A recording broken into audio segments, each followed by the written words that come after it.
No dull moments nga naman talaga pag si Kim Chiu ang iyong kasama sa kanyang ibinahaging clip sa kanyang Instagram kung saan nag-meet sila ng kanyang matalik na kaibigan na si Bella. Ang supposed to be emotional meet-up ay nauwi sa kakatawanan.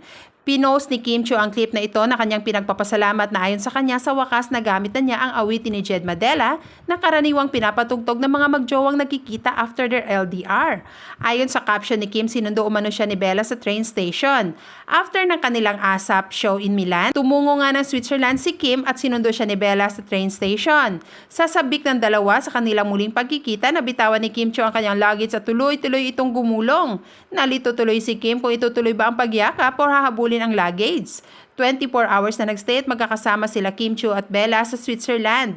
Habang binanggit naman nila na namimiss na nila ang isa pa nilang matalik na kaibigan na si Angelica Panganiban na kasalukuyan namang nasa Australia kasama ang kanyang pamilya.